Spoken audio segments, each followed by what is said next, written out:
আল্লাহ পাক বললেন, বন্ধু আমার, হাবিব আমার, আপনি আপনার সাহাবায়ে কেরামদেরকে, জগৎবাসীকে আপনি জানিয়ে দেন, লা আসআলুকুম আলাইহি আজরান, আমি যেই দিন তোমাদেরকে, দিনের যেই পরিশ্রম করেছি, দিনের যেই দাওয়াত তোমাদেরকে দিয়েছি, এর উজরত প্রতিদান স্বরূপ আমি রাসূল তোমাদের কাছে কিছু চাই না। বলুন সুবহানাল্লাহ। তাহলে আপনি কি চান ইয়া রাসূলুল্লাহ? আল্লাহ পাক বললেন, বন্ধু আমার, আপনি আপনার সাহাবায়ে কেরামদেরকে বলেন, ইল্লাল মাওয়াদ্দাতা ফিল কুরবা, আমি তোমাদের কাছে পৃথিবীর কোনো সম্পদ চাই না, পৃথিবীর কোনো ধন পুঁজি আমি তোমাদের কাছে চাই না। আমি রাসূল তোমাদের কাছে একটা জিনিস চাই, যেটা মহান রব্বুল আলামিন পবিত্র কোরআনুল কারীমের মধ্যে বলেছেন, ইল্লাল মাওয়াদ্দাতা ফিল কুরবা, আমি আমার নিকটাত্মীর মহব্বত, ভালোবাসা তোমাদের কাছে চাই। বলুন সুবহানাল্লাহ। আমি আমার নিকটাত্মীর ভালোবাসা, সৌহার্দ্য তোমাদের কাছে আমি চাই। তখন নবীজির নিকটাত্মীয় কারা? সাহাবায়ে কেরাম প্রশ্ন করলেন, ইয়া রাসূলুল্লাহ, মান কারাবাতুকা, আপনার করিব কারা? হাউলাইল্লাযীনা ওয়াজাবাত আলাইনা মাওয়াদ্দাতুহুম, যাদের ভালোবাসা আল্লাহ পাক আমাদের উপরে ফরজ করে দিয়েছেন, ওয়াজিব করে দিয়েছেন, সেই নিকটাত্মীয় আপনার কারা? তাদের পরিচয় কি? রাসূল করিম সাল্লাল্লাহু আলাইহি ওয়াসাল্লাম বললেন, ক্বালা আলীয়ুন, আল্লাহর নবী সর্বপ্রথমেই বললেন আলী রাদিয়াল্লাহু তাআলা আনহুর কথা। জুড়ে বলুন সুবহানাল্লাহ। নবীজি বললেন ক্বালা আলীয়ুন, এক নাম্বার হলেন হযরত আলী রাদিয়াল্লাহু তাআলা আনহু। তারপরে আমার প্রিয় রাসূল বললেন ওয়া ফাতেমাতু, তারপরে হলো মা ফাতেমা। তারপরে রাসূল করিম সাল্লাল্লাহু আলাইহি ওয়াসাল্লাম বললেন ওয়া ওয়ালাদাহুমা, এবং তাদের দুইজন আওলাদ, ইমাম হাসান, ইমাম হুসাইন রাদিয়াল্লাহু তাআলা আনহুমা। জুড়ে বলুন সুবহানাল্লাহ। কলমায়ে তাওহীদ হে তেরি शहादत ऐ हुसैन, तू न होता तू न रह जा की सदाकत ऐ हुसैन, अल्लाहुम्मा सल्ली अला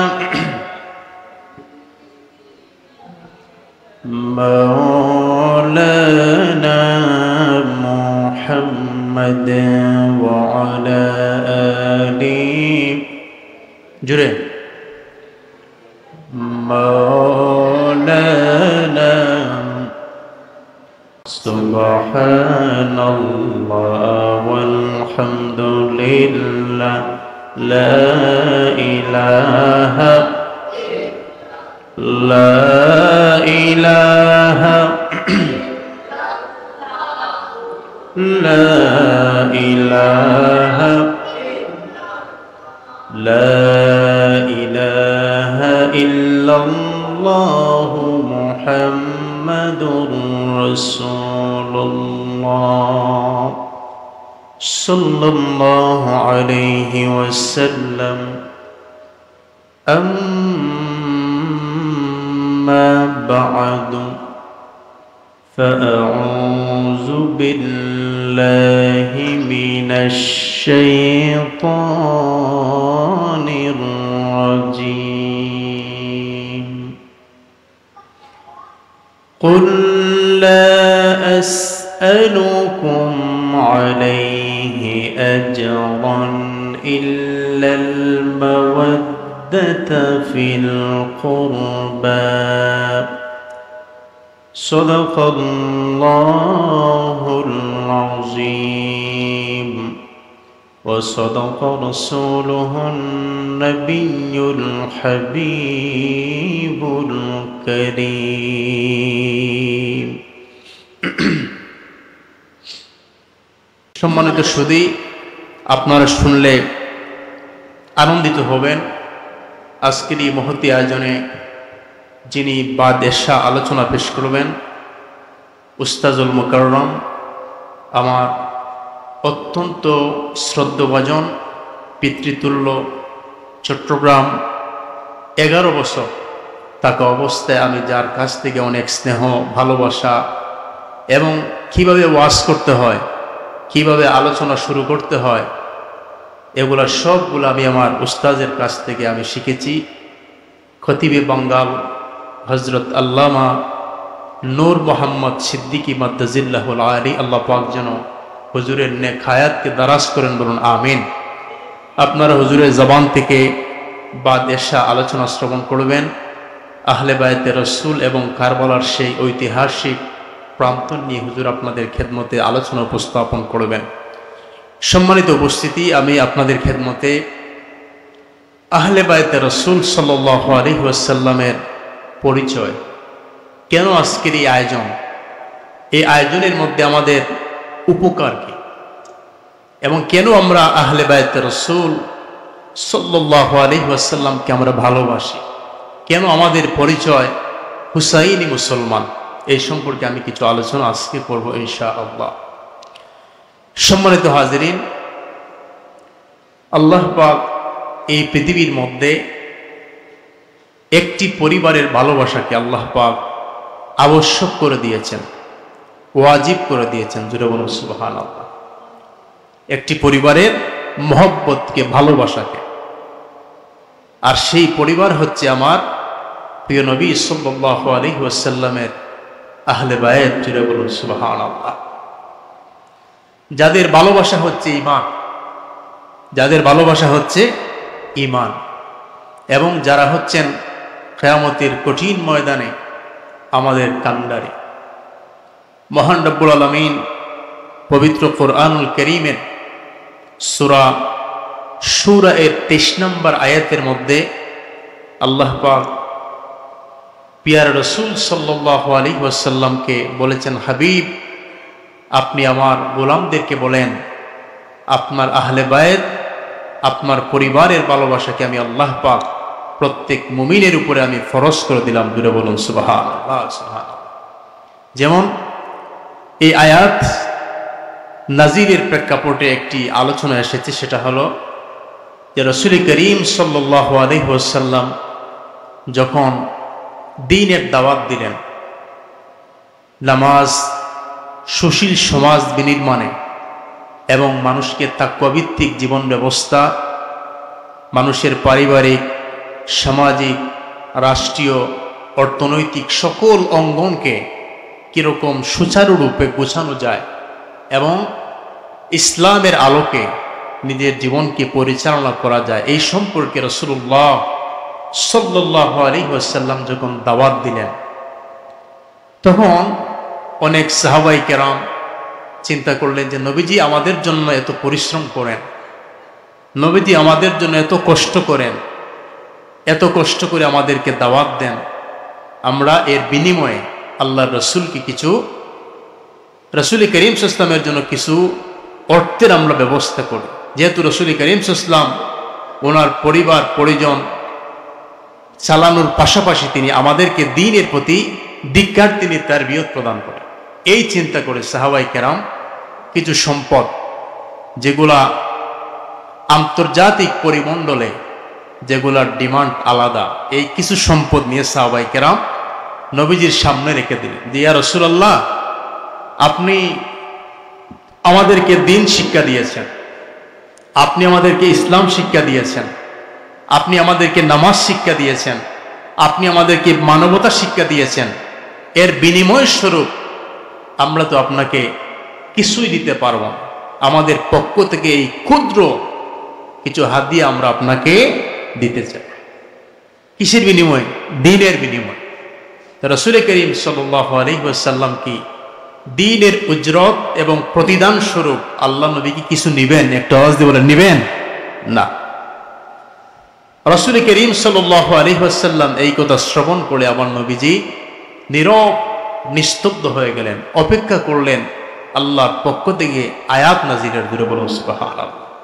ওয়ামা ইয়ানতিকু আনিল হাওয়া ইন হুয়া ইল্লা ওয়াহয়ুন ইউহা। নবীজি যা বলতেন সবগুলা হলো ওহীর কথা। জুড়ে বলো সুবহানাল্লাহ। আল্লাহর নবী অপেক্ষমান নীরবতা পালন করলেন। আল্লাহ পাক পবিত্র কুরআনুল কারীমের সূরা সূরা 23 নম্বর আয়াতের অংশ আল্লাহ রাব্বুল আলামিন নাজিল করলেন। মহান রাব্বুল আলামিন বলেন, কুল লা আসআলুকুম আলাইহি আজরান ইল্লাল মাওয়াদ্দাতা ফিল কুরবা। জুরে বলুন আল্লাহু আকবার। তাহলে হযরত আলী রাদিয়াল্লাহু তাআলা আনহু, মা ফাতেমা রাদিয়াল্লাহু তাআলা আনহা, হাসনাইনে কারিমাইন, রাসূল করিম সাল্লাল্লাহু আলাইহি ওয়াসাল্লামের আদরের নওয়াসা, ওনাদের ভালোবাসাকে আল্লাহ পাক কোরআনুল কারীমের আয়াত দ্বারা আমাদের উপরে আবশ্যক করে দিয়েছেন। জুরে বলুন সুবহানাল্লাহ, সুবহানাল্লাহ। এবং এই গোটা জাহানের মধ্যে আল্লাহ পাক এই পরিবারকে তিনি পবিত্র করেছেন। জুরে বলুন সুবহানাল্লাহ। কি করেছেন? একটু আওয়াজ দিয়ে বলেন। পবিত্র করে দিয়েছেন আল্লাহ পাক। এজন্য ইমাম হাসান রাদিয়াল্লাহু তাআলা পবিত্র, ইমাম হুসাইন রাদিয়াল্লাহু তাআলা পবিত্র, মা ফাতেমাতুজ জাহরা রাদিয়াল্লাহু তাআলা আনহা পবিত্র, মৌলা আলী হচ্ছেন পবিত্র। কিভাবে আল্লাহ পাক পবিত্র করলেন? কুরআনুল কারীমের মধ্যে আল্লাহ পাক আয়াত নাজিল করে দিলেন। একদিন রাসূল করিম সাল্লাল্লাহু আলাইহি ওয়াসাল্লাম, আমার প্রিয় নবী, হাতের মধ্যে একটা কালো চাদর নিলেন। কি নিলেন? কালো একটা চাদর। ওই কালো চাদরটা নেওয়ার পরে রাসূল করিম সাল্লাল্লাহু আলাইহি ওয়াসাল্লাম হযরত আলী রাদিয়াল্লাহু তাআলা কে নবীজি ডাক দিলেন। হযরত আলী রাদিয়াল্লাহু তাআলা রাসূল করিম সাল্লাল্লাহু আলাইহি ওয়াসাল্লামের কাছে আসলেন। আমার প্রিয় নবী হযরত আলী রাদিয়াল্লাহু তাআলা কে তিনি সেই চাদরের ভিতরে ঢুকিয়ে নিলেন। বলুন সুবহানাল্লাহ। তারপরে আমার নবীজি মা ফাতেমা রাদিয়াল্লাহু তাআলা কে ডাক দিলেন। মা ফাতেমা রাদিয়াল্লাহু তাআলা আনহা আসলেন, নবীজি চাদরের ভিতরে ঢুকালেন। তারপরে নবীজি হাসনাইনে কারিমাইন, ইমাম হাসান ইমাম হুসাইন রাদিয়াল্লাহু তাআলা আনহুমাকে নবীজি ডাক দিলেন। ওনাদেরকে নবীজি চাদরের ভিতরে ঢুকালেন। মোট চাদরের ভিতরে কয়জন? একটু আওয়াজ দিয়ে বলেন। 5 জন। কয়জন? 5 জন। আমার রাসূল, হযরত আলী, মা ফাতেমা, হাসনাইনে কারিমাইন, এই 5 জনকে একত্রিত করে বলা হয় পাক পাঞ্জতন। জুড়ে বলুন সুবহানাল্লাহ। আর আমার নবীজি উনাদেরকে একত্রিত করে এই 4 জনকে নবীজি চাদরের ভিতরে ঢুকালেন। মা উম্মে সালমা রাদিয়াল্লাহু তাআলা নবীজির স্ত্রী এসে বলছেন, ইয়া রাসূলুল্লাহ, আমি একটু ঢুকি। নবীজি বলছেন, তোমার জায়গায় তুমি সম্মানিত, কিন্তু এরা হচ্ছে আমার আহলে বায়ত। আল্লাহ নবী উনাদেরকে ঢুকানোর পরে নবীজি দোয়া করলেন, আল্লাহুম্মা হাউলাই আহলু বাইতি ওয়া তাহহিরহুম তাতহীরা। আল্লাহ, এরা হচ্ছে আমার আহলে বাইত, আপনি তাদেরকে পবিত্র করে দেন। জোরে বলুন সুবহানাল্লাহ। তারপর রাসূল করিম সাল্লাল্লাহু আলাইহি ওয়াসাল্লাম এই আয়াত পড়লেন, ইন্নামা ইউরিদুল্লাহু লিইয়ুযহিবা আনকুমুর রিজসা আহলাল বাইতি ওয়া ইউতাহহিরাকুম তাতহীরা। আল্লাহ পাক রব্বুল আলামিন বলেন, আমি রাসূল আপনার আহলে বায়তকে আমি পবিত্র করতে চাই। জোরে বলুন সুবহানাল্লাহ। তাহলে আহলে বায়তের মহব্বত, এই মহব্বত এমন একটি মহব্বত, এই মহব্বতের সাথে নিসবত, এই মহব্বতের সাথে রিলেশন, এই মহব্বতে নিজেকে যুক্ত করার যে ফজিলত রয়েছে সেটা আমি আপনাদেরকে বলবো। যেমন এই যে বন্যা কবলিত পুরো সিলেটের মধ্যে বন্যা কবলিত প্রায় ঘর, বলেন তো এই বন্যায় যারা ক্ষতিগ্রস্ত হয়েছে, মনে করেন চতুর্দিকে পানি, মাঝখানে একটি গড় রয়েছে, তো এই গড়ের মানুষের যদি একটা নৌকা থাকে তাহলে মোটামুটি তাদের অনেক কষ্ট লাঘব হয়ে যায়। এই নৌকা দ্বারা তারা তাদের বাজার সদাইপাতি যা প্রয়োজনীয় জিনিসগুলা তারা এই নৌকা দিয়ে কাজ করতে পারে। কথা বলেন ঠিক কিনা?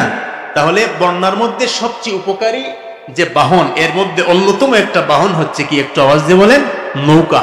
যেহেতু এই অবস্থা আমাদের প্রেজেন্ট টাইম, বর্তমান টাইমে এগুলা চলতেছে বন্যা, এর জন্য আমি এক্সাম্পল দিচ্ছি আপনাদেরকে। তো রাসূল করিম সাল্লাল্লাহু আলাইহি ওয়াসাল্লাম, এটা তো হলো পৃথিবীর মুসিবত।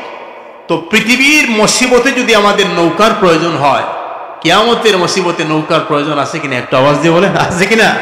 আছে। এজন্য রাসূল করিম সাল্লাল্লাহু আলাইহি ওয়াসাল্লাম বললেন, মাসালু আহলে বাইতি মাসালু সাফিনাতি নূহ মান রাকিবাহা নাজা ওয়া মান তাখাল্লাফা আনহা গরাক। আল্লাহর নবী হাদিসে মুবারাকার মধ্যে বললেন, উম্মতেরা শোনো, আমার আহলে বায়ত হলো মাসালু আহলে বাইতে মাসালু সাফিনাতি নূহ, নূহ আলাইহিস সালামের সাফিনা, নূহ আলাইহিস সালামের কিস্তির মতো। যারা এই কিস্তির মধ্যে আরোহণ করবে তারাই নাজাত পাবে, আর যারা এই কিস্তি থেকে সরে যাবে তারা পৃথিবীর মধ্যে দুনিয়া আখিরাতে তারা ধ্বংস হয়ে যাবে। এজন্য পৃথিবীর মুসিবত থেকে বাঁচতে হলে যেমন নৌকার প্রয়োজন, কিয়ামতের সেই মুসিবত থেকে রক্ষা পেতে হলে আহলে বাইত রাসূলুল্লাহর কিস্তির প্রয়োজন। জুড়ে বলুন সুবহানাল্লাহ। আহলে বাইত রাসূলের কিস্তির প্রয়োজন, এছাড়া কোনো উপায় নেই। এজন্য আমাদের বাংলাদেশের জাতীয় কবি কাজী নজরুল চমৎকার ভাষায় তিনি বলেছেন যে মা ফাতেমা এমন একজন জননী, আপনি এখানে চলে আসেন, মা ফাতেমা আপনি এমন জননী, কিয়ামতের ময়দানে আপনি হচ্ছেন আমাদের মা বোনদের জন্য সাহাবুন নিসা ফি আহলিল জান্নাহ। রাসূলুল্লাহ সাল্লাল্লাহু আলাইহি ওয়াসাল্লাম বলেন, আমার ফাতেমা হলো জান্নাতের সমস্ত রমণীদের জন্য সরদারিনী। জুড়ে বলুন সুবহানাল্লাহ। এজন্য কবি নজরুল বলে, বিশ্ব দুলালী নবী নন্দিনী খাতুনে জান্নাত ফাতেমা জননী। বিশ্ব দুলালী নবী নন্দিনী খাতুনে জান্নাত ফাতেমা জননী। মদিনাবাসিনী পাপ তাপ নাশিনী উম্মত তারিণী আনন্দিনী। বিশ্ব দুলালী নবী নন্দিনী বলেন খাতুনে জান্নাত ফাতেমা জননী। সাহারার বুকে মাগো তুমি মেঘ ছায়া, তপ্ত মরুর বুকে স্নেহ তরু ছায়া। সাহারার বুকে মাগো, যেমন আপনি উত্তপ্ত একটা মরুভূমির মধ্যে আপনি পথ অতিক্রম করছেন, ওই মুহূর্তে আপনার উপরে কোনো ছায়া নাই, শুধু রোদ। কষ্ট হয় নাকি আরাম লাগে? একটু আওয়াজ দিয়ে বলেন। এই যে আজকের রোদ, এই গরমের মধ্যে আমাদের প্রচন্ড কষ্ট হচ্ছে, কথা বলেন ঠিক কিনা? তো কবি নজরুল বলে, মা ফাতেমা কিয়ামতের ময়দানের সেই উত্তপ্ত সাহারা, উত্তপ্ত মরুভূমির সাহারা হচ্ছেন আপনি আমাদের মা বোনদের ছায়া। জুড়ে বলুন সুবহানাল্লাহ। সাহারার বুকে মাগো তুমি মেঘ ছায়া, তপ্ত মরুর বুকে স্নেহ তরু ছায়া। মুক্তি লবিল মাগো তব শুভ পরশে, বিশ্বের যত নারী নন্দিনী। বিশ্ব দুলালী নবী নন্দিনী খাতুনে জান্নাত ফাতেমা জননী। বিশ্ব দুলালী নবী নন্দিনী খাতুনে জান্নাত ফাতেমা জননী। মারহাবা মারহাবা। তাহলে এই আহলে বায়ত রাসূলের আলোচনার মানে হচ্ছে রাসূলুল্লাহ সাল্লাল্লাহু আলাইহি ওয়াসাল্লামের কলিজার টুকরা মা ফাতেমা রাদিয়াল্লাহু তাআলা আনহার ফজিলত সম্পর্কে আলোচনা করা, হযরত আলী রাদিয়াল্লাহু তাআলা আনহুর ফজিলত সম্পর্কে আলোচনা করা। হাসনাইনে কারিমাইন আল হাসান ওয়াল হুসাইন সাইয়্যিদা শাবাব আহলিল জান্নাহ। নবীজি বলেন, আমার হাসান হুসাইন রাদিয়াল্লাহু তাআলা আনহুমা জান্নাতের সমস্ত যুবকদের সরদার। জুড়ে বলুন সুবহানাল্লাহ সুবহানাল্লাহ। তাহলে এই মাসে বেশি বেশি করে শুধু একটা গ্রামে একবার নয়, প্রত্যেকটা মহল্লায় মহল্লায়, প্রত্যেকটা মসজিদে মসজিদে আমাদের ঈমানি দায়িত্ব হলো আহলে বায়ত রাসূল সাল্লাল্লাহু আলাইহি ওয়াসাল্লাম নিয়ে আলোচনা করা। কথা বুঝছেন? কারণ ওনাদের ভালোবাসার নফল না, ওনাদের ভালোবাসা মুস্তাহাব না, ওনাদের ভালোবাসাকে আল্লাহ পাক মুমিনদের জন্য আবশ্যক করে ফরজ করে দিয়েছেন। বলুন সুবহানাল্লাহ। এজন্য আহলে বায়তে রাসূলের ভালোবাসা লাগবে, আহলে বায়তে রাসূলের ভালোবাসা লাগবে, আদর্শ লাগবে। তো আদর্শ কেমন ছিল? হযরত হুসাইন রাদিয়াল্লাহু তাআলা যিনি আমাদের জান্নাতের সর্দার, আমরা ওনাকে ভালোবাসি, কথা বলেন ঠিক না? ইয়াজিদ বাহিনীরা ভালোবাসে নাই, ক্লিয়ার কথা যেটা। আমরা ভালোবাসি, ইয়াজিদ বাহিনীরা ভালোবাসে নাই, ভালোবাসতে পারেও না তারা। কারণ সেই দিন মুসলমানদের মধ্যে দুইটি পার্ট হয়েছিল। কয়টি পার্ট? দুইটি পার্ট।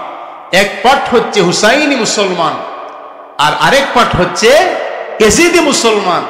যেমন ভাবে ইমাম হুসাইন রাদিয়াল্লাহু তাআলা আনহুর তাবুতে নামাজ হয়েছিল, ইকামত হয়েছিল, আযান হয়েছিল, ঠিক সেইভাবে ইয়াজিদের তাবুতেও আযান হয়েছিল, ইকামত হয়েছিল, নামাজও হয়েছিল। আপনারা বলেন অরিজিনাল নামাজ আর অরিজিনাল ইকামত কোন তাবুতে ছিল? একটু আওয়াজ দিয়ে বলেন। হুসাইন রাদিয়াল্লাহু তাআলা আনহুর তাবুতে ছিল অরিজিনাল নামাজ, অরিজিনাল আওয়াজ, অরিজিনাল আযান, আর ফেক আল্লাহ পাকের বন্দেগী ছিল সেই ইয়াজিদের তাবুতে। এজন্য মুসলমান এই ইতিহাসকে জাপসার মধ্যে ফেলে দেওয়ার জন্য অনেক বই রচিত হচ্ছে।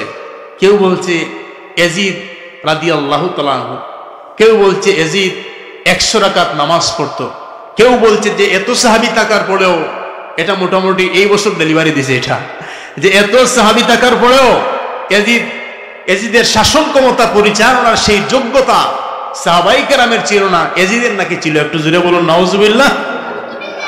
এজন্য এই বর্তমান সময় ঈমানকে হেফাজত করার জন্য আহলে বায়তে রাসূলের চর্চা, উনাদেরকে নিয়ে প্রত্যেকটা জায়গায় আলোচনা করা, এটা ঈমানই একটা দায়িত্ব হয়ে দাঁড়িয়েছে। কথা বলেন ঠিক কি না?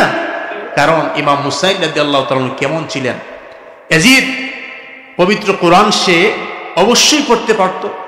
রাসূলুল্লাহ সাল্লাল্লাহু আলাইহি ওয়াসাল্লামের হাদিসে মুবারাকা ইমামে আলী মাকামকে নবীজি কিভাবে ভালোবেসেছেন, গালের মধ্যে চুম্বন করেছেন, কপালের মধ্যে চুম্বন দিয়েছেন, গলার মধ্যে চুম্বন দিয়েছেন, নাকের মধ্যে চুম্বন দিয়েছেন। ইয়াজিদ কি এগুলা জানতো না? একটু আওয়াজ দিয়ে বলেন। জানতো না? একটু আওয়াজ দিয়ে বলেন। এগুলা জানতো। তারপরে ইয়াজিদ পবিত্র কুরআনুল কারীমের এই আয়াতটাও সে জানতো, যে আয়াতের মধ্যে মহান রব্বুল আলামিন পবিত্র কুরআনুল কারীমের মধ্যে ইরশাদ করলেন, ওয়ামান ইয়াকতুল মুমিনা মুতাআম্মিদান ফাজাযাউহু জাহান্নামু খালিদান ফিহা ওয়া গাদিবাল্লাহু আলাইহি ওয়া লা'নাহু ওয়া আ'আদ্দা লাহু আযাবান আযীমা। আল্লাহ রাব্বুল আলামিন বলেন, ওয়ামান ইয়াকতুল মুমিনা মুতাআম্মিদান, যে ব্যক্তি কোন মুসলিমকে জেনে শুনে হত্যা করে। একটু কথা বলেন, কি করে? হত্যা আমাদের সমাজে আছে কিনা? একটু আওয়াজ দিয়ে বলেন। যে ব্যক্তি কোন মুসলিমকে, আর ইয়াজিদ তো শুধু একজন মুসলিম না, মুমিনদের সর্দারকে হত্যা করেছে, শহীদ করেছে। কথা বলেন ঠিক কি না? তো আল্লাহ পাক বলেন, যে ব্যক্তি কোন মুসলিমকে জেনে শুনে হত্যা করবে, ফাজাযাউহু জাহান্নামু খালিদান ফিহা, তার চিরস্থায়ী ঠিকানা হচ্ছে জাহান্নাম। আওয়াজ দিয়ে, চিরস্থায়ী ঠিকানা হচ্ছে জাহান্নাম। তো ইয়াজিদ কি জেনে বুঝে ইমাম হুসাইন রাদিয়াল্লাহু তাআলাকে শহীদ করে নাই? একটু আওয়াজ দিয়ে বলেন। অবশ্যই জেনে বুঝে সে করেছে। কেন? গদির লোভে। কেন করেছে? সে চেয়ারের লোভে। কেন করেছে সে? একমাত্র কারণ হচ্ছে ক্ষমতার লোভে। কিসের লোভে? আওয়াজ দিয়ে বলেন। ক্ষমতার লোভে। সে কোরআনের এই আয়াতকে পরোয়া করে নাই, কোরআনের আয়াতকে পরোয়া করে নাই, যে মুসলমানকে হত্যা করতে পারে না, মুমিনকে হত্যা করতে পারে না। এই আয়াতের মালুম নলেজ তার কাছে নাই, যদিও সে পড়েছে কিন্তু তার আমল ছিল না।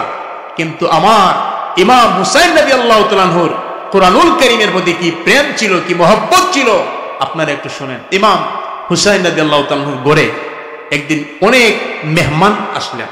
তো মেহমান আসলে মেহমান নওয়াজি করতে হয়। কথা বলেন ঠিক না? মেহমান আসলে নাকি আমরা মন নারাজ করবো? একটু আওয়াজ দিয়ে বলেন। আমরা খুশি হব মেহমান আসলে। ইমাম হুসাইন রাদিয়াল্লাহু তাআলা আনহুর ঘরে মেহমান, তিনি খুব খুশি। মেহমান নওয়াজির জন্য তিনি একজন ব্যক্তিকে নিয়ে আসলেন, যে তুমি আমাকে একটু হেল্প করবে। একজন দাসকে নিয়ে আসলেন, কৃতদাসকে, যে আমাকে তুমি একটু হেল্প করবে আমার কাজে আজকে। তো আপনি সব ইন্তজাম করলেন মেহমানের জন্য, খাবার করলেন, বিরিয়ানি, পোলাও, সবগুলো করলেন। হঠাৎ যদি আপনার কর্মচারী কিংবা আপনাকে যে ব্যক্তি হেল্প করে সে যদি তার হাত থেকে পড়ে একটা প্লেট ভেঙে যায়, তাহলে মোটামুটি এই সময় একটু রাগ উঠে কিনা? একটু আওয়াজ দিয়ে বলেন, মানুষ হিসাবে উঠে কিনা? একটু আওয়াজ দিয়ে বলেন। হুসাইন রাদিয়াল্লাহু তাআলা যে দাসকে নিয়ে এসেছিলেন, সে তার হাত থেকে পড়ে একটা প্লেট ভেঙে যায়। তো স্বাভাবিক এই প্লেটটা ভেঙে যাওয়ার পর ইমাম হুসাইন রাদিয়াল্লাহু তাআলা ওই ব্যক্তির দিকে চেয়ে একটু রাগান্বিত হয়ে তিনি তাকালেন। আর ওই দাস কুরআনুল কারীম সম্পর্কে তার ভালো নলেজ ছিল। সে দেখলো যে এখন যদি আমি হুসাইন রাদিয়াল্লাহু তাআলার দিকে তাকাই তো বেয়াদবি হয়ে যাবে, কথা বলে ঠিকই না?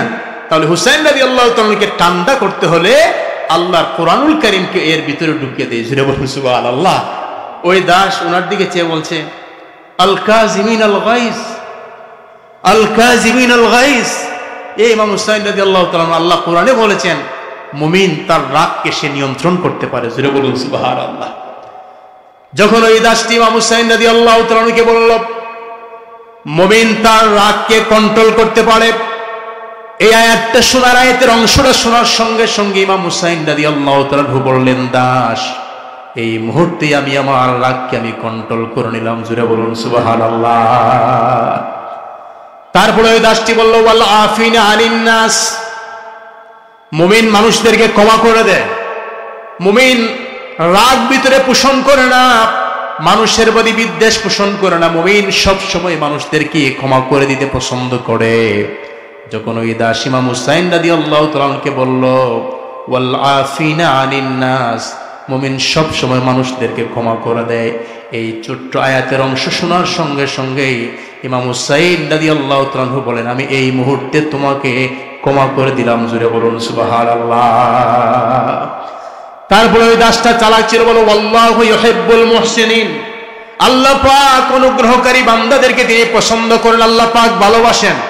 এবার ইমাম হুসাইন রাদিয়াল্লাহু তাআলা বললেন, যাও আমি তোমাকে মুক্ত করে দিলাম, আজাদ করে দিলাম। জোরে বলুন সুবহানাল্লাহ।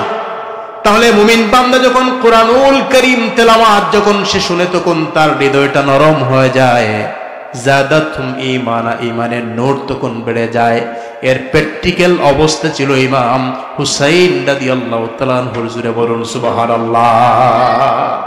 আর ইয়াজিদ এতগুলো শোনার পরেও সে রাসূল করিম সাল্লাল্লাহু আলাইহি ওয়াসাল্লামের আহলে বায়তের সাথে সে বেয়াদবি করেছে। রাসূল করিম সাল্লাল্লাহু আলাইহি ওয়াসাল্লাম যেমনই ভাবে বলেছেন, আল্লাহর নবী তারাকতু ফীকুম আমরাইন লাম তাদিল্লু মা তামাসসাকতুম বিহিমা কিতাবাল্লাহি ওয়া সুন্নাত রাসূলিহি। আমার নবীজি বলেছেন, উম্মত তোমাদের জন্য আমি দুইটা জিনিস রেখে গেলাম, একটা হলো আল্লাহর কোরআন আর একটা হলো আমি রাসূলুল্লাহ সাল্লাল্লাহু আলাইহি ওয়াসাল্লামের সুন্নাহ। যতক্ষণ তোমরা এগুলা আঁকড়ে ধরবে ততক্ষণ তোমরা পথভ্রষ্ট হবে না। অপর হাদিসের মধ্যে আমার নবী ওই সুন্নতের জায়গায় নবীজি বলছেন, যতক্ষণ তোমরা আমার আহলে বায়ত আল্লাহর কোরআন কিতাবুল্লাহ এবং আহলে বায়ত রাসূলুল্লাহ আঁকড়ে ধরবে ততক্ষণ পর্যন্ত তোমরা পথভ্রষ্ট হবে না। জোরে বলুন সুবহানাল্লাহ, সুবহানাল্লাহ। এজন্য আমি সঙ্গীতের প্রথমে বলেছিলাম যে আমাদের বর্তমান সময়ে অনেক দার্শনিকের আবির্ভাব হয়েছে। ঘরে বসে বসে চিন্তা করে, আচ্ছা ঠিক আছে, ইয়াজিদকে যে আমরা দোষারোপ করি, হুসাইন রাদিয়াল্লাহু তাআলা কেন তিনি কুফায় গেলেন? আচ্ছা আপনারা বলেন কেন কুফায় গেলেন? এই প্রশ্ন যদি করেন আপনারা, আমি বলবো যে মদিনার জমিন, মদিনা এমন একটা জায়গা, রাসূলুল্লাহ সাল্লাল্লাহু আলাইহি ওয়াসাল্লাম পুরা বুখারী শরীফের মধ্যে একটা বাব এসেছে মদিনাতুল মুনাওয়ারার ফজিলতের উপরে। এই বাবের মধ্যে হাদিস এসেছে, আল্লাহ নবী নিজে তিনি মদিনাকে এত ভালোবাসতেন, রাসূল করিম সাল্লাল্লাহু আলাইহি ওয়াসাল্লাম যখন কোনো সফরে চলে যেতেন, সফর থেকে আসার পর যখন দূর থেকে মদিনাতুল মুনাওয়ারার সেই ছোট্ট ছোট্ট প্রাসাদ বাড়িগুলো যখন ভেসে উঠত, নবীজি সাওয়ারিকে স্পিডে চালাতেন, দ্রুত গতিতে চালাতেন মদিনাতুল মুনাওয়ারার মহব্বতের কারণে। জোরে বলুন সুবহানাল্লাহ। এই মদিনাকে কেউ ছাড়তে চায়? একটা হয়তো বলে মদিনা ছাড়তে মন চায়, কারণ মদিনা এমন একটা জায়গা। ও শহরে মোহাব্বত जहां मुस्तफा है वही घर बनाने को दिल चाहता है। আমি বাংলা করে বলবো আপনাদেরকে, কি বলছে কবি? ও শহরে মোহাব্বত जहां मुस्तफा है वही घर बनाने को दिल चाहता है। ओ सोने से कंगन कंकर ओ चाँदों से माटी ओ सोने से कंकर ओ चाँदों से माटी नजर में बसाने को दिल चाहता है। কবি বলছে মদিনা এমন একটা জায়গা, ও শহরে মহব্বত, এটা হচ্ছে মহব্বত এবং ভালোবাসার শহর। জুড়ে বলুন সুবহানাল্লাহ। ও শহরে মহব্বত, এই শহর পৃথিবীর 10টা শহরের মধ্যে একটা শহর নয়। মদিনা শহর হচ্ছে ভালোবাসার শহর। ওই মানুষের গিয়ে মানুষ ভালোবাসে, যারা ওই শহরের মধ্যে ঘোরাফেরা করে, ভালোবাসার মানুষগুলা ঘোরাফেরা করে, গম্বুদে খাদ্রকে ভালোবাসে, মদিনাতুল মুনাওয়ারার মাটিকে ভালোবাসে, মদিনাতুল মুনাওয়ারার বাতাসকে ভালোবাসে। কারণ পুরো মদিনা হচ্ছে ও শহরে মহব্বত, ভালোবাসার শহর। জুড়ে বলুন সুবহানাল্লাহ। ওহি ঘর বানানে কো দিল চাহতা হ্যায়, এখানে একটা গড় বানাতে আমার দিল চায়। জুড়ে বলুন না সুবহানাল্লাহ। এই ভালোবাসার শহরে একটা গড় বানাতে আমার মন চায়। তারপরে কবি বলে ও সোনে সে কঙ্কর, আরে এই জায়গার কঙ্কর গুলা, কঙ্কর মানে কি? পাথর। কঙ্কর মানে কি? আওয়াজ দেন। ও সোনে সে কঙ্কর, এই যে পাথর গুলা মদিনা, এগুলা সোনার মতো। জুড়ে বলুন না সুবহানাল্লাহ সুবহানাল্লাহ। এগুলা সোনার পাথর। আসলে পাথর তো পাথর, কিন্তু আমার চোখে লাগে মহব্বতের কারণে। এটা কিসের পাথর? আওয়াজ দিয়ে বলেন। সোনার পাথর। ও চাঁদু সে মাটি, আর ওই জায়গার মাটিগুলো আমার কাছে সোনার মতো মনে হয়। জুড়ে বলুন না সুবহানাল্লাহ। ওই শহর ইমাম হুসাইন রাদিয়াল্লাহু তাআলা কেন তিনি ছেড়ে যাবেন? কেউ তো এই শহর ছাড়তে চায় না, নবীজি নিজেও চান না এই শহর ছাড়তে। তারপরে আপনারা শুনবেন এই বুখারীর হাদিস, রাসূল করিম সাল্লাল্লাহু আলাইহি ওয়াসাল্লাম বলেন, আমি আসার আগে আমার উস্তাদুল মুকাররম, আজকের প্রধান অতিথি, আমার এই হাদিস সম্পর্কে একটু বোঝা বাকি ছিল। তো আমি যখনই কোনো জায়গার মধ্যে আটকা পড়ি, আমার উস্তাদ খতিব আল্লামা নূর মোহাম্মদ সিদ্দিকী মাদ্দাজিল্লাহুল আলী হুজুরের নেক হায়াতের জন্য আমি গোপনে গোপনে দোয়া করি। কারণ আমি যখন আটকি, আমার হুজুর আমাকে উদ্ধার করেন। কথা বুঝছেন আপনারা? তো হুজুর রুমে ছিলেন সকাল থেকে। হুজুর যখনই আমার বাড়িতে আসেন, ওই কিতাব নিয়ে কিংবা হাদিস নিয়ে আমি হুজুরের সামনে বসি জানার জন্য। তো হুজুরকে বললাম, হুজুর এই যে বুখারীর যে হাদিসটা, যে রাসূল করিম সাল্লাল্লাহু আলাইহি ওয়াসাল্লাম বললেন যে মদিনা এমন একটা ভূমি, এটার নাম ছিল ইয়াসরিব, দূষণীয়। এখন রাসূল করিম সাল্লাল্লাহু আলাইহি ওয়াসাল্লাম আসার কারণে এটা হচ্ছে মদিনাতুল মুনাওয়ারা, নূরের শহর। জুড়ে বলুন সুবহানাল্লাহ সুবহানাল্লাহ। তো রাসূল করিম সাল্লাল্লাহু আলাইহি ওয়াসাল্লাম বলছেন, মদিনা অবাঞ্ছিত লোকদেরকে, মদিনা এটা অবাঞ্ছিত লোকদেরকে এমন ভাবে বাইরে বের করে দিবে, যেমনই ভাবে একজন কামার লোহাকে আগুনের মধ্যে রেখে ওই লোহার থেকে মরিচিকা, আমরা যে জঙ্গার বলি, ওই জঙ্গারকে যেরকম দূর করে দেয়। একটু জুড়ে বলুন না সুবহানাল্লাহ। তো আমি বললাম, হুজুর এটা একটু, যদিও কিছু কিছু বুঝেছি, পুরোটা একটু আমাকে বুঝিয়ে দেন। হুজুর বলছেন, দেখো এর মানে হচ্ছে যে অবাঞ্ছিত লোক কারা? যাদের অন্তরের মধ্যে রাসূলুল্লাহর মহব্বত নাই। তারা বলবে হজ করলে মক্কায় যাও, মদিনায় গিয়ে কি লাভ? কথা বলে ঠিক কিনা? আছে কিনা? এরকম বেয়াদব আছে কিনা? আছে। যাদের অন্তরের মধ্যে মদিনাতুল মুনাওয়ারার মহব্বত নাই, যাদের অন্তরের মধ্যে গুম্বুদে খাবরার মহব্বত নাই, যাদের অন্তরের মধ্যে মদিনার হাওয়ার প্রতি মহব্বত নাই, যাদের অন্তরের মধ্যে রাসূলুল্লাহ সাল্লাল্লাহু আলাইহি ওয়াসাল্লামের প্রতি মহব্বত নাই, তাদের মনটা মদিনার দিকে থাকবে না। তারা মদিনার মধ্যে গিয়ে আরাম খুঁজে পাবে না। এজন্য তারা মদিনা থেকে অবাঞ্ছিত লোকগুলা বের হয়ে যাবে। যেমনই ভাবে আমার রাসূল, এই বুখারীর ঠিক অধ্যায়ের হাদিস, আল্লাহর নবী বলছেন, ইন্নাল ঈমানা লা ইয়ারিসুনা ইলাল মদিনা। নবীজি বলছেন যে ঈমান মদিনায় প্রবেশ করবে। মদিনা থেকে ঈমান এসেছিল, আবার ঈমান মদিনায় গিয়ে প্রবেশ করবে। যেমনই বিষধর সাপ গর্তের মধ্যে গিয়ে প্রবেশ করে। জুড়ে বলুন সুবহানাল্লাহ। কথা বুঝছেন আপনারা? মানে বিষধর একটা সাপের নিরাপত্তার জায়গা হচ্ছে গর্ত। আপনারা যদি রাস্তায় চলাফেরার সময় যদি আলোক সাপ দেখেন, বিষধর সাপ, মারবেন কিনা? একটা আওয়াজ দিয়ে বলেন তো। তার নিরাপত্তার জায়গা কি? গর্ত। নবীজি বলেন বিষধর সাপের নিরাপত্তার জায়গা হলো তার গর্ত। ইমানদারের নিরাপত্তার জায়গা হলো মদিনাতুল মুনাওয়ারা। জুড়ে বলুন সুবহানাল্লাহ সুবহানাল্লাহ। এজন্য ইমাম হুসাইন রাদিয়াল্লাহু তাআলা কেন তিনি এই মদিনা কেন ছাড়বেন? এর মানে হচ্ছে মদিনা ছাড়ার মূল উদ্দেশ্য হচ্ছে ইমাম হুসাইন রাদিয়াল্লাহু তাআলা যে শহীদ হবেন, এটা অনেক আগে আমার রাসূল এই সুসংবাদ দিয়েছেন। জুড়ে বলুন সুবহানাল্লাহ সুবহানাল্লাহ। যখন তিনি ছোট্ট ছিলেন, ছোট্ট বয়সে ইমাম হাসান, ইমাম হুসাইন রাদিয়াল্লাহু তাআলা আনহুমা নবীজির সামনে দুইজন দৌড়াদৌড়ি করছেন। নবীজির পাশে বসা ছিলেন আমাদের মা উম্মে সালমা রাদিয়াল্লাহু তাআলা, নবীজির স্ত্রী বসা। ওনারা দুইজন দৌড়াদৌড়ি করতেন, হাদিস এটা হাদিস। হঠাৎ জিব্রাইল আসলেন। জিব্রাইল এসে বলছেন, ইয়া রাসূলুল্লাহ, ইয়া হাবিবাল্লাহ, এই যে দুইজন সন্তান হাসান হুসাইন রাদিয়াল্লাহু তাআলা আনহুমা আপনার সামনে যে দৌড়াদৌড়ি করেন নবী, ওই দুইজন থেকে একজনকে আপনার উম্মতের কিছু লোকেরা তারা কারবালার প্রান্তরের মধ্যে নির্মম ভাবে শহীদ করে দেবে। আল্লাহর নবী বললেন, আবার হুসাইন কে শহীদ হবে? জিব্রাইল হুসাইন রাদিয়াল্লাহু তাআলা আনহুর দিকে ইশারা দিলেন। রাসূল করিম সাল্লাল্লাহু আলাইহি ওয়াসাল্লাম তাড়াতাড়ি আমার নবীজি বসা থেকে দাঁড়িয়ে হুসাইন রাদিয়াল্লাহু তাআলা আনহুকে নবীজি কোলের মধ্যে তুলে নিলেন। হুসাইনের গালের মধ্যে নবীজি চুম্বন দিলেন। আল্লাহ নবীর দুইটা চোখ থেকে জর জর জর জর করে পানিগুলা পড়া শুরু হয়ে গেল। নবীজি কান্না করলেন। আল্লাহর নবী বললেন, জিব্রাইল রে শোনো, আমার হুসাইন যেই জায়গায় শহীদ হবে ওই জায়গায় কিছু মাটি কি তুমি আমাকে এনে দিতে পারবে? জিব্রাইল বলছেন, ইয়া রাসূলুল্লাহ, ইয়া হাবিবাল্লাহ, আমি আপনার কাছে এনে দিতে পারবো।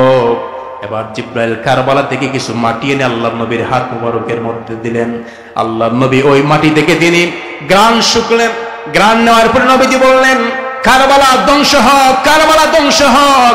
আল্লাহর নবী এই কথা বলে ওই মাটিগুলা উম্মে সালমা রাদিয়াল্লাহু তাআলা কে বলেন, উম্মে সালমা রে শোনো, ওই মাটিগুলা তুমি একটা বোতলের মধ্যে সংরক্ষণ করো, আর যেই দিন এই মাটিগুলা লাল আকার ধারণ করবে, রক্তের মতো হয়ে যাবে, উম্মে সালমা গো মনে রাখো, ওই দিন আমার হুসাইন কারবালার প্রান্তরের মধ্যে শাহাদাত বরণ করবে।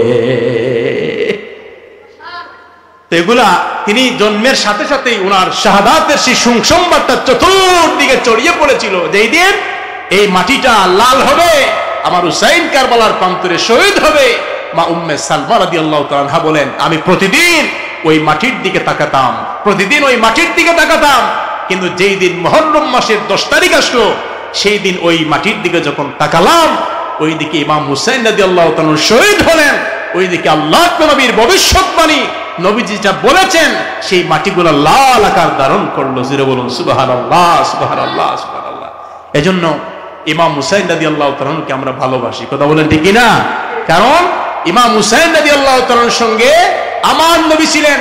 আল্লাহ আছেন, হক রয়েছে, সত্য রয়েছে, দিন রয়েছে, মাযহাব রয়েছে, মিল্লাত রয়েছে, হক রয়েছে, সত্য রয়েছে। ইয়াজিদের সাথে মিথ্যার সম্পর্ক। কথা বলেন ঠিক কি না? যেই মদিনা এত পবিত্র, আপনাদেরকে যে মদিনার কথা বললাম, যেই মদিনা এত পবিত্র শহর, যেই শহরের মাটিগুলা ছাদের মতো, যেই শহরের পাথরগুলা সোনার মতো, সেই পবিত্র শহর, পবিত্র নগরী নয় শুধু, মদিনাতুল মুনাওয়ারা রাসূল করিম ইসলামের কুতবার স্থানে ইয়াজিদ বাহিনী তারা ঘোড়াকে বেঁধে রেখেছিল। জুড়ে বলুন নাউজুবিল্লাহ। ওই ঘোড়াগুলা সেখানে তারা তাদের আবর্জনা নিক্ষেপ করেছে। তারপরে ওই মদিনাতুল মুনাওয়ারার মধ্যে 3 দিন 3 রাত সে মসজিদের মধ্যে আজান হয় নাই, একামত হয় নাই। মদিনাতুল মুনাওয়ারার মহিলাদেরকে দর্শন করার জন্য পরামর্শ দিয়েছে ইয়াজিদ বাহিনী। মদিনার অনেক সাহাবায়ে কেরামকে হত্যা করেছে ইয়াজিদ বাহিনী। এখন কোন মুখে আমরা ইয়াজিদের পক্ষ নিব? কারণ এখন আপনারা বুঝবেন না, আরো কিছুদিন পরে দেখবেন। এই যে আজকে আমি ধন্যবাদ জ্ঞাপন করছি আমাদের অত্যন্ত শ্রদ্ধেয়ভাজন বড়হাবি সাহেব রহমতুল্লাহ আলাইহির সাহেবজাদা, আমার শ্রদ্ধেয়ভাজন আমার দাদা শ্বশুর জনাব মাওলানা এনামুল হক ভাইয়ের, এনামুল ইসলাম ভাইয়ের। কারণ এই যে কারবালার মাহফিল, এটা যদি না হয়, কিছুদিন পর দেখবেন আমাদের ভিতরেও ইয়াজিদ বাহিনী ঢুকে গেছে। কথা বলেন ঠিক না? এই জন্য মাঠে ঘাটে সব জায়গায় এই আওয়াজকে বুলন্দ করতে হবে, হককে সুনিশ্চিত করতে হবে, ইমাম হুসাইন রাদিয়াল্লাহু তাআলার পক্ষে থাকতে হবে। কথা বলেন ঠিক? আলহামদুলিল্লাহ, আমাদের মাহফিলে তাশরীফ এনেছেন আমাদের বড়লেখা বাংলাদেশ আঞ্জুমানে আল ইসলাম বড়লেখা উপজেলার সম্মানিত সাধারণ সম্পাদক, আমার অত্যন্ত মহব্বতের, আমাদের সবার প্রিয় জনাব মাস্টার নাজিমউদ্দিন স্যার, বারাকাল্লাহু তাআলা ফি হায়াতিহি ওয়া ইজ্জাতিহি ওয়া ইলমিহি, বলুন আমিন। তাহলে সেই মদিনার জমিন কেউ ছাড়তে চায় না। কথা বলেন ঠিক না? মদিনার জমিন কেউ ছাড়তে চায় না। সেই মদিনাকে অপবিত্র করেছে ইয়াজিদ বাহিনী। তারপর ইমাম হুসাইন রাদিয়াল্লাহু তাআলা যেই দিন তিনি রওনা দিবেন মদিনাতুল মুনাওয়ারা থেকে মক্কার দিকে, তারপরে মক্কা থেকে কুফার দিকে যেই দিন রওনা দিবেন, তিনি কি করেছেন জানেন? তিনি যেই তারিখে রওনা দিয়েছেন, তারিখটা ছিল 27শে রজব। কত রজব? 27 রজব, একটু চিন্তা করেন, 27 রজব আল্লাহ পাক আমার প্রিয় রাসূলকে এই দরিদ্রতা থেকে তিনি আরশে আজিম পর্যন্ত নিলেন। আর এই 27 রজব ইমাম হুসাইন রাদিয়াল্লাহু তাআলা যাত্রা কোথায় দিচ্ছেন? কারবালার দিকে। জুড়ে বলুন সুবহানাল্লাহ, সুবহানাল্লাহ। জি আচ্ছা, আজানের তো সময় হয়ে গেছে, 8:13। আসলে এই আলোচনাগুলা একদিনে সমাপ্ত করা যায় না। আমার শ্রদ্ধেয়ভাজন নাজিম স্যার গত বছর উনি শুরু করেছেন, এই বছর ওনার মাদ্রাসায় যাব, গাজীটেকা গুলজারে গুলবাগে কোরআন হাফিজিয়া মাদ্রাসায় এই বছর গিয়ে। এগুলো একদিনে শেষ হয় না, অনেক লম্বা আলোচনা। দেখেন শুরু হয়েছে 27 রজব থেকে আর শেষ হয়েছে আপনার 10ই মুহররম। তাহলে 1 ঘন্টায় আর 2 ঘন্টায় কি আলোচনা শেষ করা যায়? একটু হাসতে বলেন ইনশাল্লাহ। আমি বিশেষ করে আমার শ্রদ্ধেয়ভাজন চাচা হযরত মাওলানা কুতবুল আলম সাহেব, ওনাকে বলবো, আমার দাদা শ্বশুরকে বলবো, এটা যেন জারি থাকে প্রতি বছর এই জায়গায়। জারি থাকলে এখান থেকে হুসাইনি মুসলমান আসবে, ইয়াজিদি মুসলমান আসবে না। আল্লাহ পাক যতটুকু আলোচনা হয়েছে আমাদেরকে যেন আমল করার, আহলে বায়তে রাসূলকে মহব্বত করার জন্য তৌফিক দান করেন, বলুন আমিন। সাল্লাল্লাহু আলা সাইয়্যিদিনা মাওলানা মুহাম্মদ ওয়া আলা আলিহি ওয়া সাহবিহি ওয়া সাল্লাম। সাল্লাল্লাহু আলা সাইয়্যিদিনা মাওলানা মুহাম্মদ ওয়া আলা আলিহি ওয়া সাহবিহি ওয়া সাল্লাম। সম্মানিত সুধী, আজান হবে, আজানের পরে নামাজ হবে। নামাজ পড়ে আপনারা সবাই বসে পড়বেন। এখন তো আপনারা ছাত্রের ওয়াজ শুনেছেন, তাও ছাত্র না, ছাত্রের ছাত্র। আপনারা এশার পরে উস্তাদের ওয়াজ শুনবেন। তো ছাত্রের আলোচনায় যদি এমন অবস্থা হয়, মহব্বত আসে, উস্তাদের আলোচনায় তো কি আসবে, বুঝতেছেন আপনারা? আপনারা একটু বসবেন ধৈর্য সহকারে। আমি নিজেও, আমরা সবাই হুজুরের মুখ থেকে আলোচনা শুনবো। সাল্লাল্লাহু আলা সাইয়্যিদিনা মাওলানা মুহাম্মদ ওয়া আলা আলিহি ওয়া সাহবিহি ওয়া সাল্লাম। আল্লাহুম্মা আমিন। আলহামদুলিল্লাহি রাব্বিল আলামিন ওয়াস সালাতু ওয়াস সালামু আলা রাসূলিহিল কারীম ওয়া আলা আলিহি ওয়া সাহবিহি ওয়া আজওয়াজিহি ওয়া আহলি বাইতিহি আজমাইন। রব্বুল আলামিন, আল্লাহ খাস করে আজকের ইন্তেজামকে তোমার শাহী দরবারে কবুল ফরমাও। আল্লাহ খাস করে বড় হাফিজ সাহেব রাহমাতুল্লাহ আলাইহির দারাজাতকে বুলন্দ করে দাও। আল্লাহ আমাদের পীর মুর্শিদ আল্লামা সাহেবুল্লাহ রাহমাতুল্লাহ আলাইহির দারাজাতকে বুলন্দ করে দাও। আল্লাহ এই সিলসিলা তরিকা আহলে সুন্নাত ওয়াল জামাতের খেদমতগার যত ওলামায়ে কেরাম, ওলামায়ে হাক্কানি যারা অন্ধকার কবরবাসী হয়েছেন, প্রত্যেকের রূহ পাকের মধ্যে সওয়াবের হাত দিকে পৌঁছে দাও রব্বুল আলামিন। আল্লাহ খাস করে আমাদের যাদের মেহেরবান আব্বা আম্মা নাই, ওনাদের কবরের মধ্যে সওয়াবের হাত দিকে পৌঁছে দাও। আল্লাহ আজকের এই মাহফিলের জন্য প্রবাস থেকে, দেশ থেকে অনেকে অনেকভাবে সাহায্য সহযোগিতার হাতকে প্রসারিত করেছেন, প্রত্যেকের এই দানকে তোমার শাহী দরবারে কবুল ফরমাও আল্লাহ। সুবহান রাব্বিকা রাব্বিল ইজ্জাতি আম্মা ইয়াসিফুন ওয়া সালামুন আলাল মুরসালিন ওয়ালহামদুলিল্লাহি রাব্বিল আলামিন।